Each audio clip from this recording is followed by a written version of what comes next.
Hi, my name is Ken Ham. I'm commander of the STS-132 Space Shuttle Atlantis crew. You're watching NASA TV.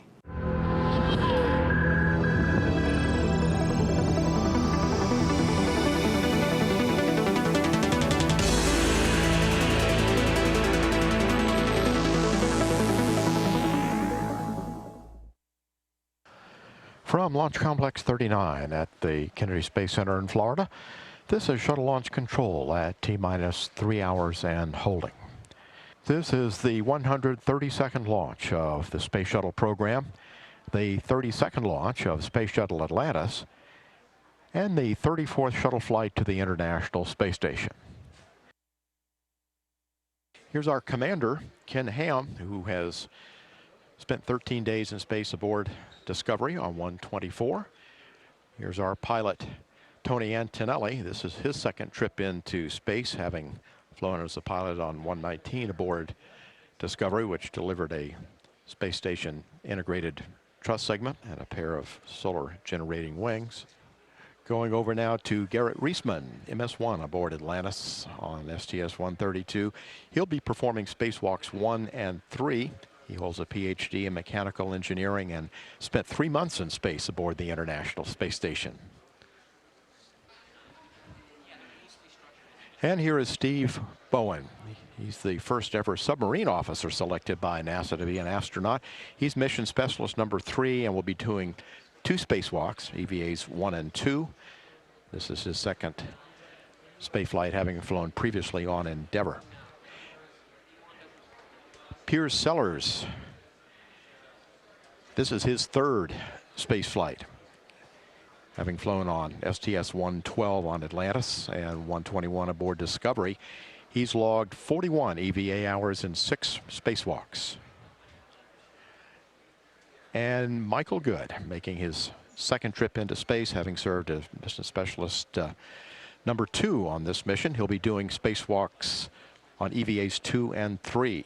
He was previously on Atlantis on STS-125, the most recent mission to do maintenance on the Hubble Space Telescope.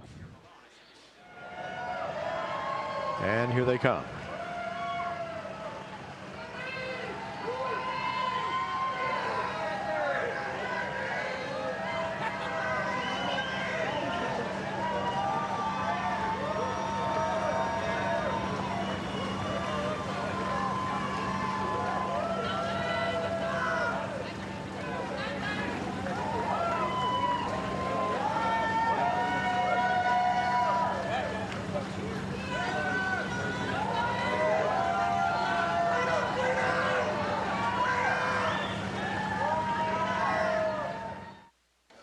And here we see our commander being seated in the cockpit. He'll be followed by mission specialist number 3, Steve Bowen, in just a moment. Houston, MS4, contact. Hey, good morning, Piers. We're just enjoying your accent down here. How do you have us? Loud and clear, sir. Right.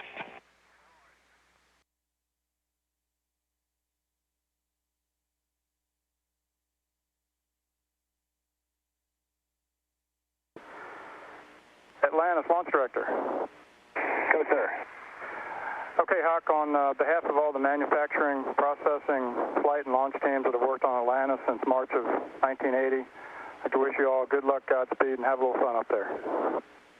Thanks, Mike. Those are great words. And like you said, there's 1,000 of folks out there that have taken care of this bird for a long time. Right now, a special thanks to Orbiter for getting us off the pad today. And we're going to take her on our 32nd flight. And if you don't mind, we'll take her out of the barn and make a few more laps around the planet. Nove Rassvet, prihodit na stantiu. Payekli. Thanks, Huck. I understood all that. And NTD Launch Director, you are clear to launch Atlantis. Copy that, Launch Director. Atlantis crew, our team has worked hard, and it's with great pride that we send the first-class crew of Atlantis to the International Space Station with the mini research module to be installed. Well put. OTC, PLT, caution warning clear, no unexpected errors. Copy. Atlantis, close and lock your visors and initiate O2. 10, 9, 8. Go for main engine start. 6, 5, 4, 3, 2, 1. And 0 and liftoff of Space Shuttle Atlantis, reaching the crest of its historic achievements in space. And Houston, Atlantis is in a roll. Roger, roll. Houston is now controlling. The roll maneuver is complete. Atlantis is in a heads-down position on course for a 51.6 degree, 136 by 36 statute mile orbit.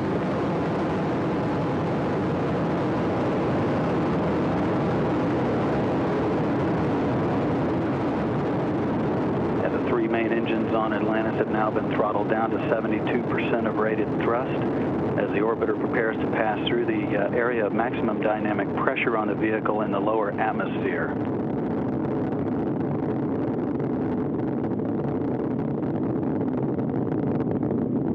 The engine's now beginning to throttle back up. Atlantis, you are go at throttle up. Copy, go, throttle up.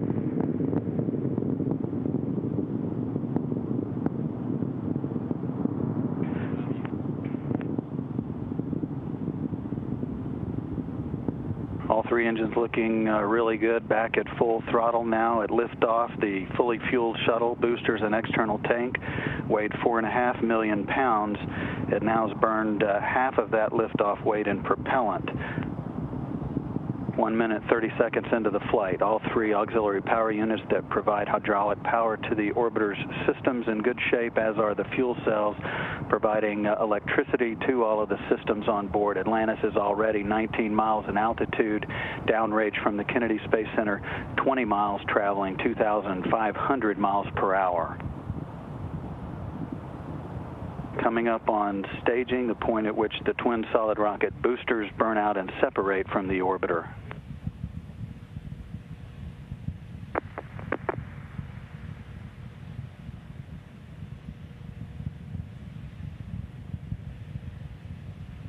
Your egg timer right up there under your HUD says 13 minutes, which I think That means is we're going to have a set. ohms burn here shortly. That's my get to work time. It looks like it's 38 minutes to the burn. Yep. And so I didn't think there was a lot I could do. I got the flight deck camera mounted as far forward as I could to get a big view of the aft flight deck. Atlantis, thanks for the live view from the flight deck. We are on board with you now. Yeah, copy that. We're going to film the burn for you live. The 10-second burn of the right orbital maneuvering system engine, clearly in view, the camera set up by the crew looking out the aft flight deck window. Here we are a little later in flight day 2, and Effie and Tony are flying the arm over to pick up the boom. Effie is very adeptly. He's very hippily Free flying out the window. You can see him looking so studious. So, he And is as you looking look serious.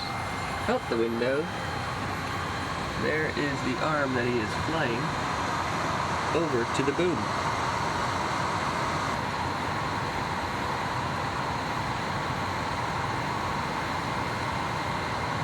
one, two, and the mode switch, end effector mode switch Yep. to off, please. Beautiful. Fifth. Brakes On. on, please. Put back on. Changing the payload IDs to 1. So we have one grappled boom. Hey, Houston, our pan and tilt numbers are kind of all over the place. If you like this, we're going to continue left and get you the next picture on the Papa 7-12 Bravo.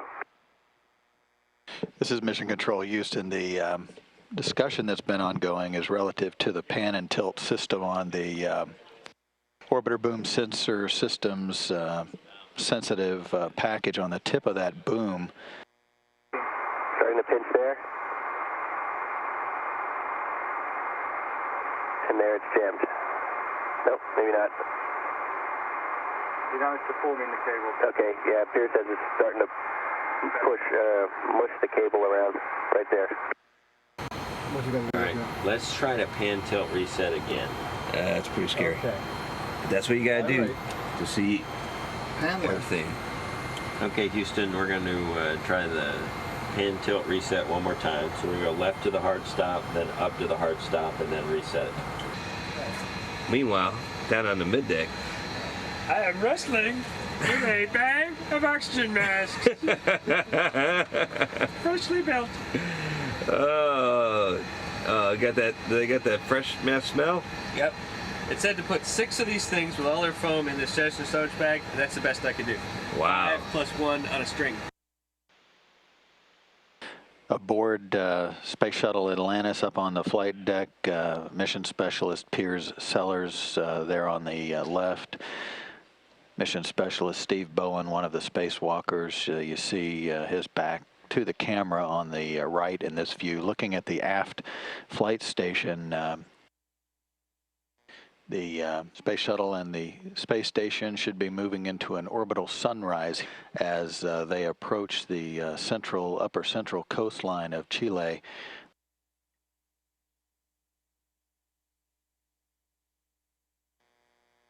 The International Space Station, a still image taken from Space Shuttle Atlantis, the range 2,600 feet.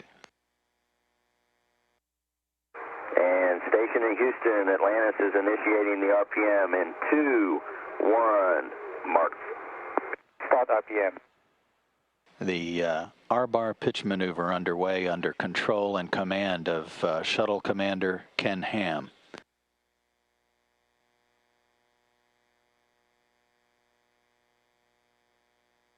And station, start photos. Copy, start bottom side. Station crew given the go to start the photos. They're conducting the photography across the entire underside of Atlantis's thermal protection system.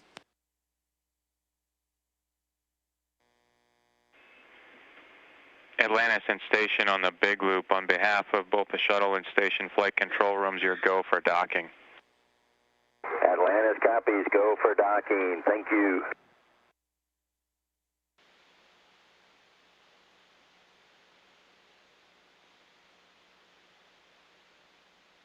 Houston and station, capture confirmed. Atlantis station, nice is free drift. Double positive, yokoso and welcome to station. Copy, station, free drift. Thanks, Suichi. You're welcome, Cam. Great flying. Space Shuttle Atlantis arriving.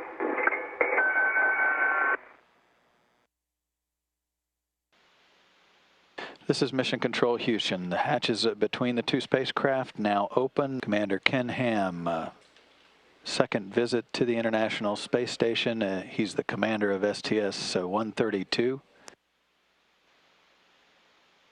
Next is Michael Good, his first visit to the International Space Station, his second mission in space. He flew aboard Atlantis a year ago this month as part of the Hubble Space Telescope servicing mission crew on STS-125. Garrett Reisman, an Expedition 1617 crew member, very familiar with the International Space Station. His second visit to the complex. Behind him, pilot Tony Antonelli. He flew as part of the STS-119 crew. The robotics officer inside the space station flight control room is confirming that the integrated cargo carrier is now being lifted out of Atlantis' payload bay. The retention latches that held it down inside have been released. So the station's arm is now in control of lifting that out and flying it over to where it will shortly be installed on the mobile base structure. Houston, Station 1 for SSRMS. We show ourselves at the end of step 11.2. We copy, Tracy. Thanks for all the great work. We'll take it from here. And as you know, if you do see the things moving outside, we will be continuing with robo-ops for the next quite a few hours. Thanks, Rob. Thanks, Rob. Thanks for the great support, you guys. Meanwhile, Garrett Reisman, Steve Bowen are currently inside the Quest airlock. They're wearing some oxygen masks at this point in time. This is all standard procedure for them to breathe some enriched oxygen for about 45 minutes. They will be able to close the hatch between Quest and the rest of the station coming up in about 15 minutes or so. And then once that is done, they will reduce the pressure inside Quest from 14.4, where it's at right now, down to 10.2 psi. And that is where it will stay overnight. Houston, Atlantis, air to ground 2 for CGB-8. Atlantis, Houston, go ahead.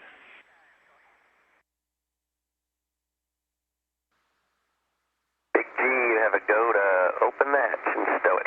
What? And if you would, just let me know when you get it open. Check. I'm lifting it up now.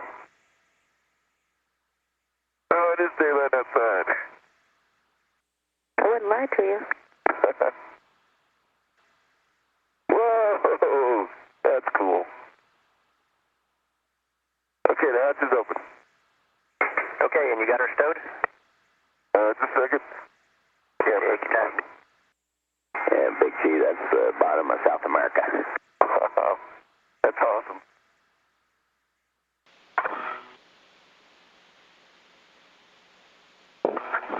Nice sunny day out here. Looking good. About another 20. Okay, copy. Another 20. Garrett Reisman, you see there, he's guiding the station's robotic arm with a you'll hear periodically a GCA. That's basically a ground-controlled approach. He's guiding verbally as he can see the arm much better than Piers Sellers can, so he is going to be guiding it over closer to him so that he can climb into that foot restraint that he installed on the end of the arm. Brakes on. All right, I got clearance to the dish. Tony, I think I'm headed to ingress, right? Yeah, yep, all the way into ingress. Okay, copy. Steve Bowen now holding the new space-to-ground antenna boom. He'll hold on to that while Garrett Reisman climbs into the foot restraint on the end of the station's robotic arm. After that, Bowen will hand off the boom to Garrett Reisman. Okay, Piers, you ready? Ready. And we're going to take you zenith first. As soon as I can see the UHF antenna, we're well clear of it. Okay, and the dish? The dish we are well clear. No issues with the dish. Any settings? 0. I got 12. Yeah, 0, golf. Garrett Reisman is in position on the end of the station's robotic arm, holding the spare boom for the space-to-ground antenna to be installed on the Z1 truss you see there in the upper center of the picture. For a translation to the airlock toolbox. All right. Continuing. And stop motion. Stop motion. Garrett Reisman with the space-to-ground antenna dish firmly in hand, being maneuvered now back over to the installation point. This view from the perspective of Steve Bowen, the nose of Space Shuttle Atlantis, CWC eyes. taking photos of his colleague Garrett Reisman off in the distance on the end of the station's robotic arm with the spare space-to-ground antenna dish being relocated to the Z1 truss element of the station, where it will be permanently housed as a redundant and secondary antenna. On the OSPPB. Hey, Antonelli, just let you know, we just got KU back. If they're working here when they get done and they get a moment, if they can get somebody just kind of show us the interface while they kind of give it that little push and tug, just so to see what's going on, that'd be great.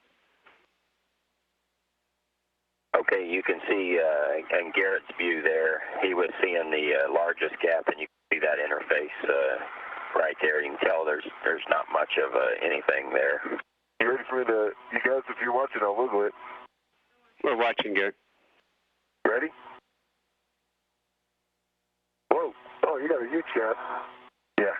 We did see that. Thanks. That helps. I think we need to retorque them. Wow. No problem. So hold off on the heat shield. They should let us go to a higher torque after seeing that. Yeah. I didn't think it was on good. We still got a problem with this connector, though. All right, guys, I'll ask you this first and then give you a chance to speak up before we talk to Houston. But at some point, we're just staring at this connector and not making much progress. How about you, Big G? Got any words before we let the ground? It is a big advantage to having the two of us here to try to work together. I'd say we give one more big effort to get it on. And how long till sunrise? Just another minute. So if you want to cover up the...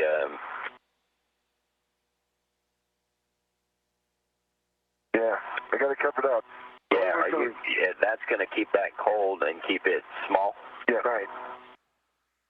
Okay, we just got KU back. I think I got it. I think it's on my side. Hey, that's your side. Still off a bit. Off a bit. There it is. Yep, that's up it. Hey, ta-da! Woohoo! Okay, Swanee, what do you want for WBS? All right. Hey, good work, everybody. Thank you. That's a good job waiting for the sun, too. Good plan. Thanks, buddy. All right, you ready for the interface rocking? Garrett Reisman and Steve Bowen have now split their attention to two different tasks. Garrett Reisman will go work on the installation of this work site for the Dexter robot. Steve Bowen is still working on this spare space-to-ground antenna assembly. He's going to be removing what are called gimbal locks. These are basically just locks that are put into place to hold everything securely during Atlantis' launch, which of course brought up this piece of equipment. Yes. While Reisman and Bowen are working on this spacewalk, the robotics officer here inside Mission Control has confirmed that the shuttle's robotic arm has successfully grappled to MRM-1. This is some advanced activity in preparation for lifting that module out of Atlantis' payload bay and installing it on the Russian segment of the International Space Station. Pull over release for 40 seconds. I'll take it off. Ready? Yep. On the 40.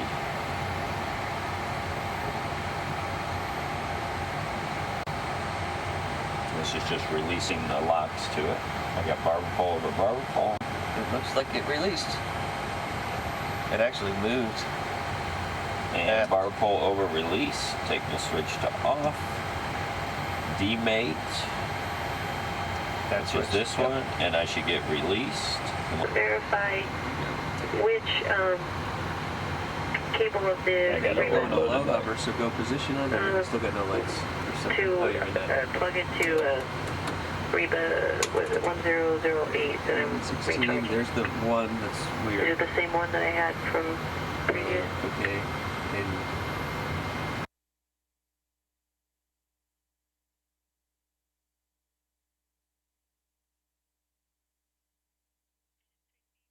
all right, Tony, so what did you do this morning? I got up this morning and got all cleaned up. Good shave. Then we pulled MRM-1 out of the payload bay, and you probably can see that better in the monitor. And in the bottom view is our camera looking at our payload bay at MRM-1, and then our top view is the station's big arm end effector, and you can see we lined it up so they can just go in and grapple.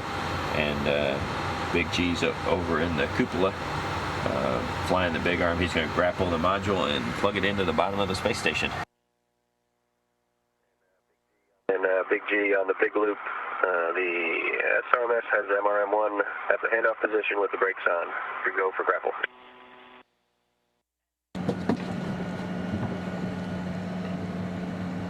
looks good. This is a live action shot. Live action. You can't see.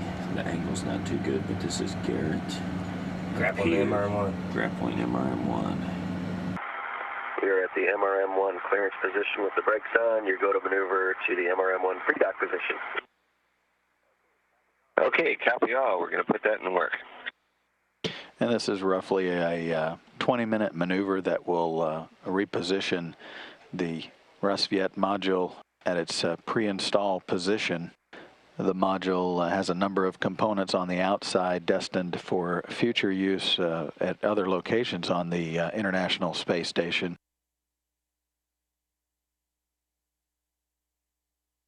And Houston, ISS Robo. We looked like a pretty good docking. We never got contact one, straight down the middle, and got capture and contact. The station's robotic arm is operated from inside the cupola. The view you see here is of Garrett, Reisman, and Piers Sellers, as they have been pretty much in charge of the station robotic arm operations throughout the day.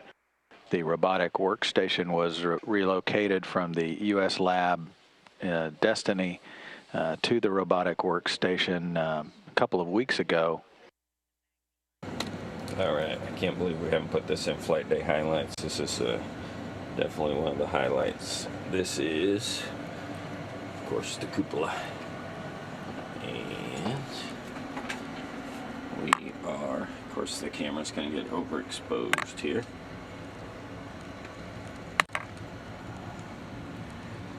Flying over Baja. Let's look back here so I can show you something that you might recognize. Indy back on. And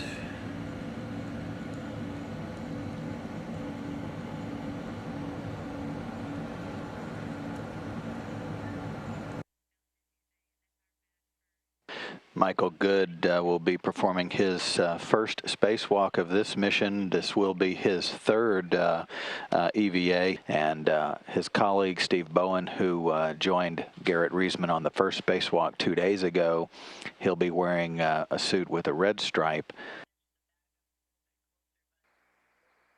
That looks good motion. Copy. Good motion.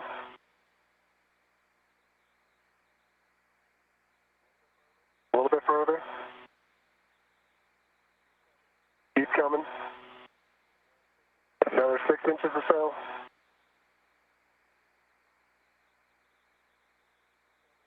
Keep coming a little tiny bit. Perfect. Stop. You can see the impingement point where my finger is, if you guys got that in the WVS. And the impingement, the indentation went away for the most part once it was relieved, and then there's no pairing to the fabric covering. And Steve Bowen has already unsnagged the cable. He's just going to tie wrap it to the other cable that you see there. This is a view from his helmet cam 30 minutes into the EVA.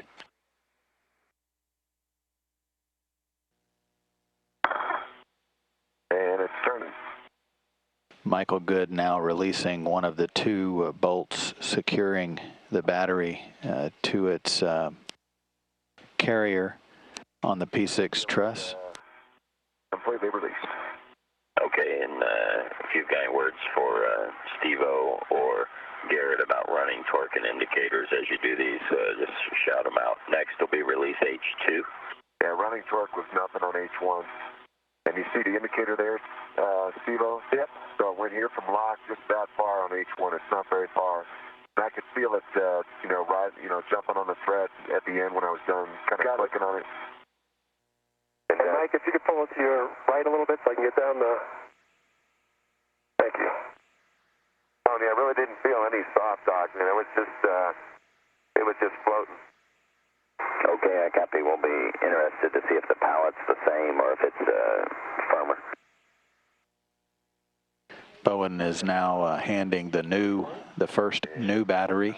He'll hand that off to Michael Good, who will head back to the work site for installation. My route is clear. At the battery, I am going to egress the APFR.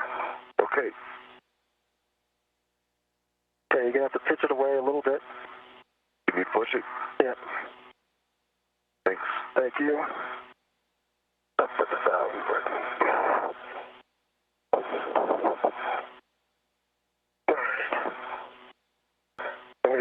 and then you can take both and okay, I've got take it back. You have the battery. There we go. It's turning now. Let's see it. Battery is moving in. 5, 6, 7, 8, 9, 10, 11, 12, 13, 14, 15, getting ready for the torque here, 16,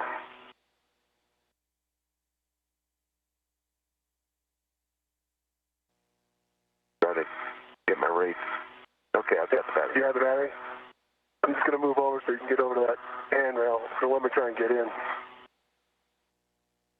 Michael Good now translating up to join Steve Bowen for the installation of the old battery number 3 into the empty slot B. That is going in the hole. I think it's in the light clear this time. I'm a little bit left. Good alignment. I'm showing it. That's about as deep as I need it on H1 side.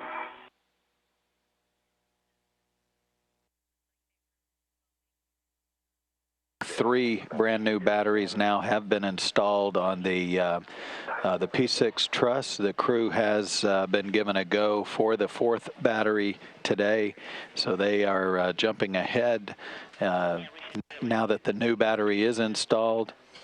They are in the process now of removing the 4th old battery, battery number 4, from the P6 truss.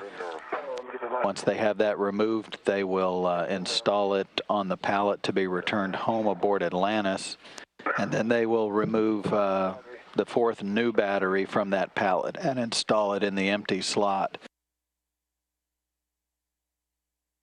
The crew is still ahead of the timeline. Therefore, the ground team has offered up the option of taking care of this get-ahead task on this spare space-to-ground antenna. The entire objective of what they're trying to do is retighten these bolts, and they will do a wiggle or a shake test on the entire assembly to make sure it's not moving more than what is expected. If it does, they will simply try to retighten the bolts once more at a higher setting. But if it doesn't move more than what they expect, they will release the temporary tether that was put on there during the first spacewalk of the mission, and also release the launch locks that held the antenna down. And Mike, you can do the wiggle test up in my PGP wire. Okay, I'm getting down to the interface as well. And Tony, I'm doing a wiggle test. I'm not getting any motion. I'm seeing absolutely nothing. Nothing like we had the other day, that's for sure. Okay, great. And I don't see any gaps. Let me give Houston a chance to weigh in here. Houston, we saw no motion at the wiggle test, and we see no gaps. We're ready to pick up in step 19. Great job. That does it. SCAN is on firmly. We are ready for step 19 and removing gimbal locks. Hey, Huck. What you doing, man? Hey, where you been all day? We just had a victorious EVA. And you've been off goofing off somewhere? Come on, man. Come on. I was holding Piers' coffee while he was working the car. I see. Holding the coffee. Very nice. Is that what he's got to do that, man? Yeah, no, look out the window. This is Bueno coming in the hatch. All right, let's check it out. After being the champion of champions. Those guys kicked some serious butt today. Look at that. Look, he's in space, just inside this window. I'll get him to look up. All right, get him to look up. Bueno, look up. Hey, come on. There he is! There he is! The serious heroes today, both those guys. Unbelievable job. They did. 4 batteries, saved the SCAN, got everybody ahead so that our next EVA is going to be awesome. We're going to get everything done. I know. It's unbelievable. I am so stinking happy. All right. There they are. Yay! The awesome smell of space. Yeah. For those of you watching at home, you might not realize this, but space has a smell. It's actually the smell of the stuff outside the station. Kind of smells like victory. Come on up. Oh, there it is. There's the smell. Smells like chicken. Kind of smells like ozone or kind of electrical smell. But we call it the smell of space. Guys, unbelievable EVA. What do you have to say? Epic. That was fun. It was great. Can we do it again sometime? Unbelievable. Hanging out there at the end of the truss, watching the world go by. You're gonna love it, Garrett. Unbelievable. Really? Yeah, gorgeous. Was it scary? No. I'm a little scared. No, don't be scared. You sure? Dude, it was beautiful. Because I was looking from inside the window, and it looked really far out there. You, who was on top of the arm. Well, at one time. I know, but I kept my eyes closed the whole time. One time we flew over South America. I could see the Amazon for as long as I could see, 1,000 miles. How long is that thing? A long way. I could see it forever. Wow. Yeah, some beautiful sunrises and sunsets too. It's those colors you get. Yeah, Transitions are beautiful. We got all international food here on the International Space Station. We got yakitori, we got Russian chicken with rice there. Bueno, what are you eating? Macaroni по-флотски. It's just some kind of military food. Beef vermicelli. Chef Boyardee. What are you eating there, Tony? I think it's the same thing. With some serious good sauce. Genuine Russian food. Nice. Good job. All right, who else wants to play with their food? Play your food. I like the that's good. That's good. Yeah. It's the Russian military food. Started it. It's excellent. Саш, не хочешь взять какой-нибудь пакет? This is the way to eat on the top of the world. Для того, чтобы поедать в банке. Не, я вот эту. Yeah, Tracy. It's a revolving restaurant. Having pork chop. Pork chop. Wait. We got like sea urchin sashimi. We have sudak. We have yakitori. We got all kinds of stuff. And you're eating what? Pork chop. Pork chop. This is Russian pasta with meat. Flying out? Pasta and meat. Good stuff. Can I put it back? You got me. Oh, it's too big. For once, your mouth isn't big. The station's robotic arm is now being repositioned with the integrated cargo carrier, basically the giant toolbox that Michael Good and Garrett Reisman will be working off of today. They'll be installing 2 new batteries that are still remaining on this carrier onto the station, and returning 3 batteries back to this carrier. It is planned to be put back in Atlantis' payload bay on Saturday for the return trip home. Hey, Brandon, looks like you got about a foot between the back of the battery and the power that comes in. Okay, I can see it. Okay, cool. Halfway, 50 to go. Copy. That's the English aid. You're looking basically through the eyes of mission specialist Michael Good as he heads back to the P6 truss to assist with the installation of the new battery. This is the 5th of 6 batteries, the first of 2 to be swapped out today and installed on the P6 truss. I can get that once you get the battery. Okay. Okay, I have the battery. Okay, you got her. Get my local here.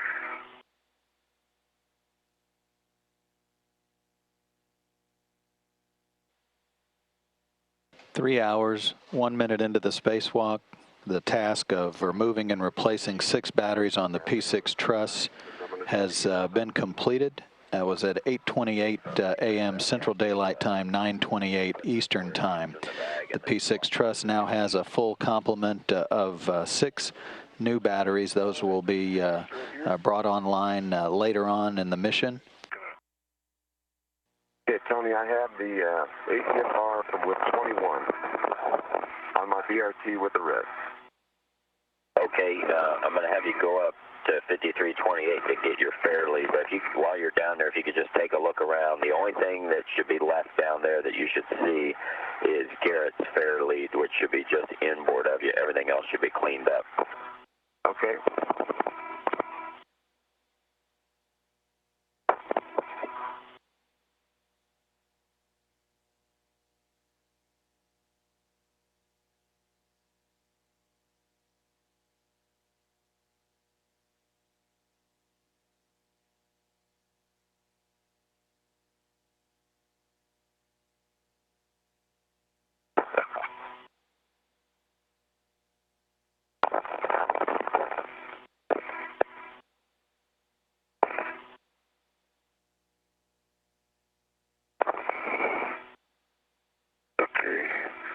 Coming down the same way you did.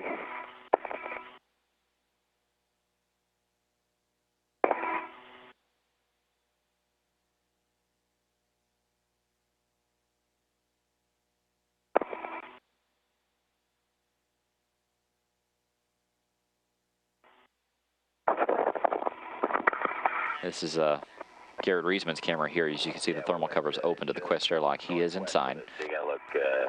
Might go just outside that hatch there. They are getting close to wrapping up today's spacewalk. Once again, this is the third and final one for Atlantis' mission. You good right there? Yeah. Getting the thermal cover? Yeah. Okay.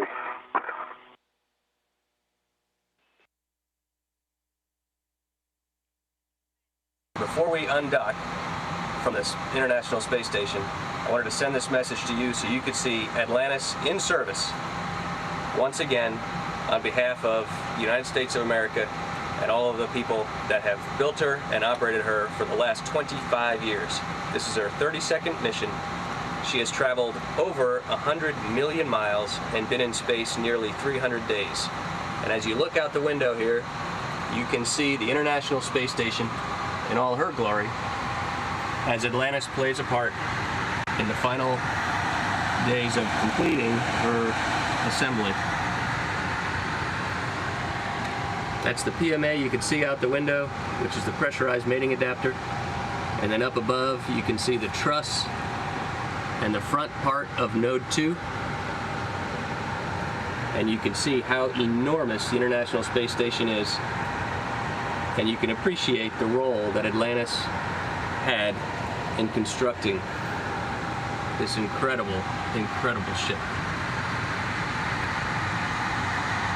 All right, here we are in the cupola of the International Space Station, where we can get a great view at the whole bottom of Space Station, which of course includes a wonderful view of Atlantis. And there she is near sunset, another sunset of the day. Her payload bay is almost empty. There you see the ICC with the old solar array batteries, and then the empty side of the ICC where there was an SGAN antenna, the EOTP, and the SGAN antenna boom. And of course our primary mission objective, the MRM-1 module, is gone from the bay. And we can see it as you pan around the cupola to see there's the airlock going by and a solar array. And that module right there in the setting sun, brightly lit, is the MRM-1 module on Atlantis' last payload. And this is time when we have to say goodbye, our friends, our colleagues, the excellent crew of shuttle Atlantis that did an excellent job performing 3 EVAs, installing the new Russian module, and just having the fun, enjoying the living on station and working in space. And they show the good example of friendship, professionalism, and classic attitude in their behavior. So it's really needed goodbye, but it's time to departure. So again, thank you Ken, thank you all crew, thank you for your excellent job, for your patience, for your work, for everything. We enjoy working with you. like we are one happy shuttle crew, and we are happy because of all of your effort too. I think through our entire dock time frame here, we were a 12-person crew that operated together, and that was the only way that we got everything done and got MRM installed and got the EVAs done. So we are happy, but this one is to friends we're going to leave behind and new friends that we've made, close friends, my friend. We've had a great time together. And TJ will be home soon. Suichi will be home soon. It's all good. Alrighty. We're going to close the hatch shortly, and we're going to depart. And of course, as always, it'll be a little bit sad. But we'll see you all on the surface of planet Earth again soon.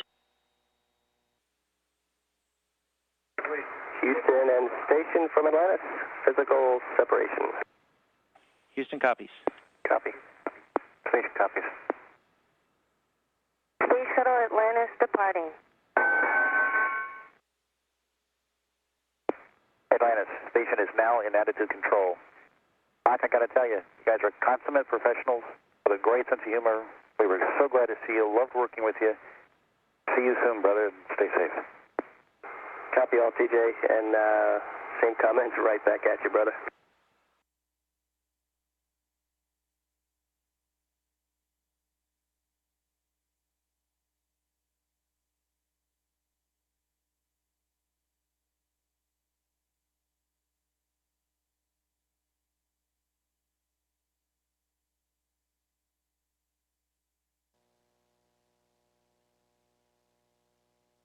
The shuttle's now 506 feet away from the International Space Station.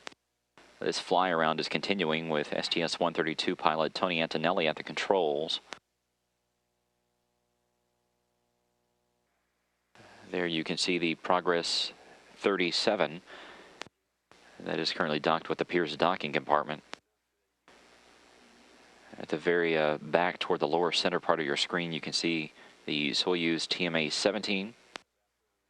And then there on the right is the brand new Rassvet module, which is now attached to Zarya. That, of course, came up with Atlantis during this mission, and the crew installed it as they were docked with the International Space Station.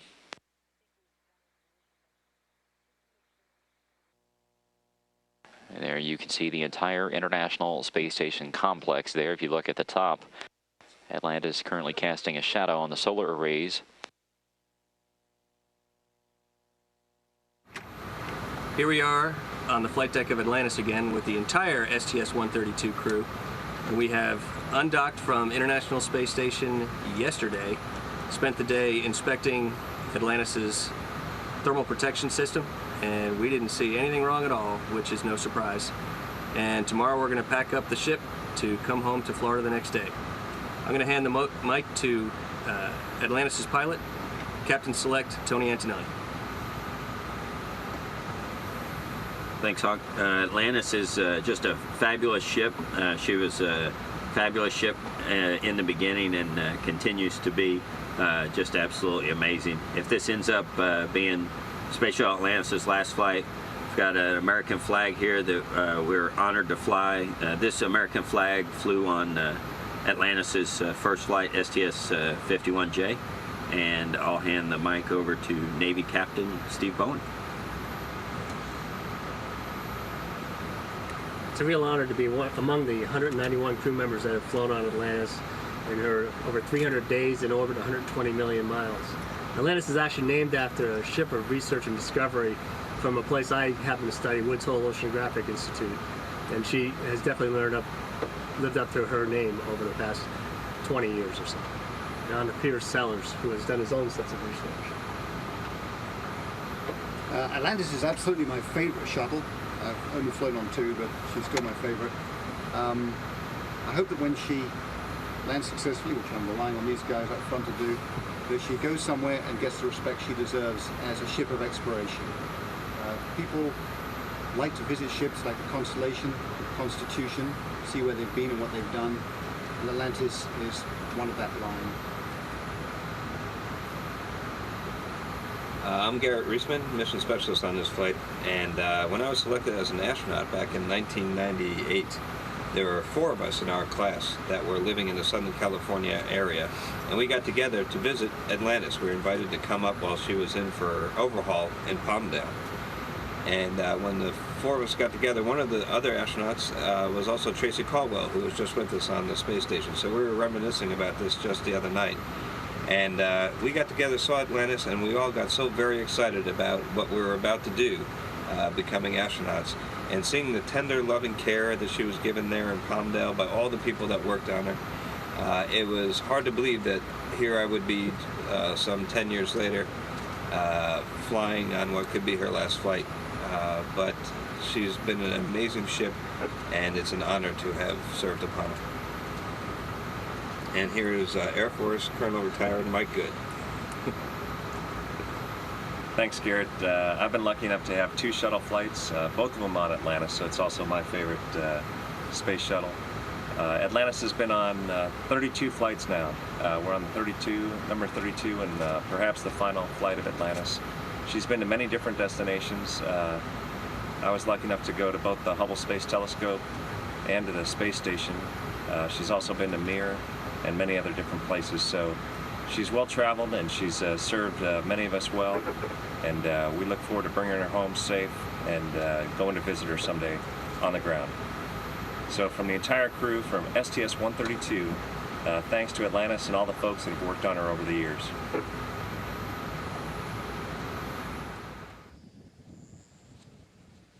Space Shuttle Atlantis now in its final moments of flight. 5.5 minutes to go till touchdown. Atlantis, you are on energy, approaching the hack. No changes to winds or weather. You'll be nominal, shoot, deploy. Copy, no changes, nominal shoot. Good read back. This is a view from the heads-up display. This is exactly what the crew is seeing at this point in time.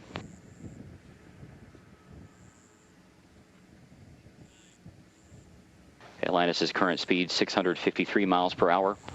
Its altitude, 9 miles. Its range to the Kennedy Space Center, now 30 miles.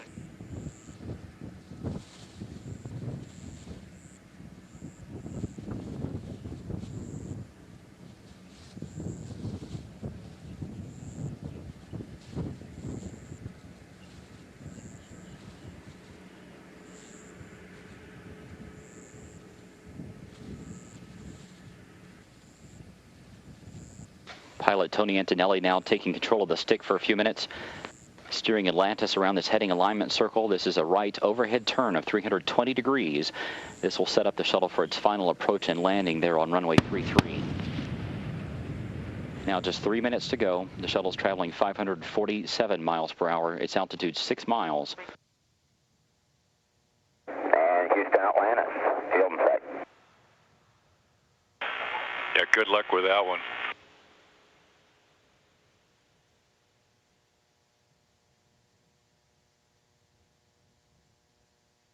Now the commander, Ken Ham, now taking control of the shuttle. You're on at the 180.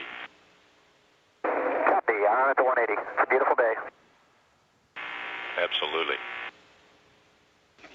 2.5 more minutes to go in Atlantis' flight. There you see the Florida coast coming into view. The shuttle continuing to turn to the right and line up with runway 33 at the Kennedy Space Center.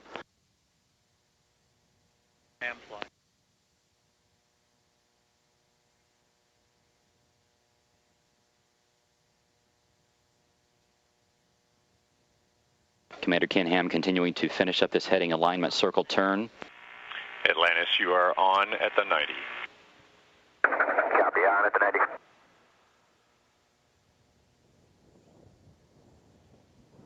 In just a few seconds, the shuttle's crew will get their first view of the Kennedy Space Center.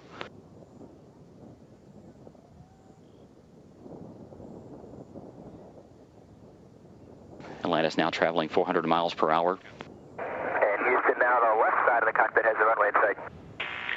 Copy that, Hawk. Field in sight. Once again, this is the heads-up display that Commander Ken Ham is taking a look at as he pilots Atlantis down toward this runway.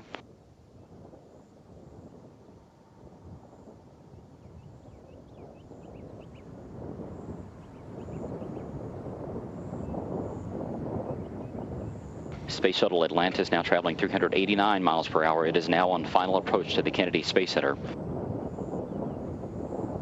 During this point in the flight, the shuttle's descent rate is 20 times steeper than a commercial airliner. Its angle of attack more than 7 times steeper. Now under 1 minute to go in Atlantis' flight.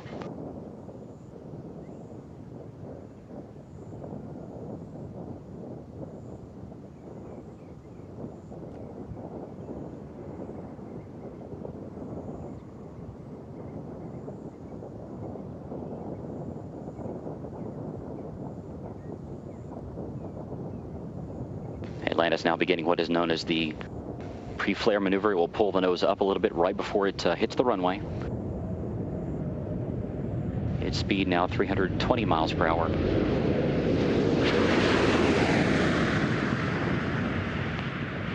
The gear is down and locked.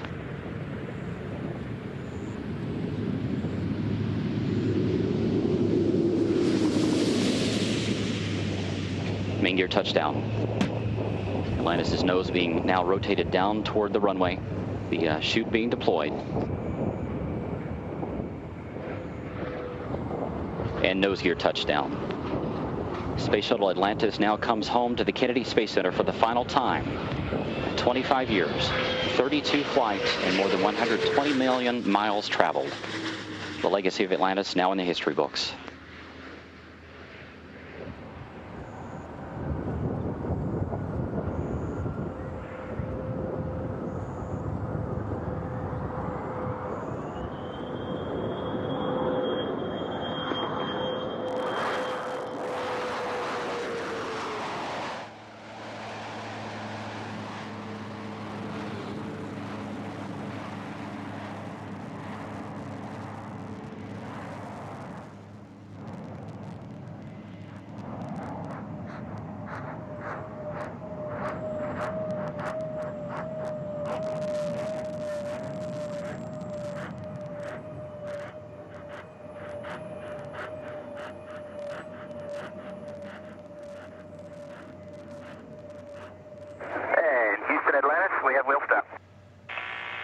Copy, wheel stop, Atlantis. Sock, that landing was something that your Air Force crewmates should have really been proud of. That looked pretty sweet.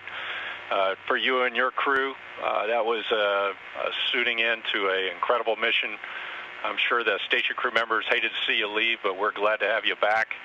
And you guys executed flawlessly. And not only that, you had a great time doing it. That was very evident from the ground.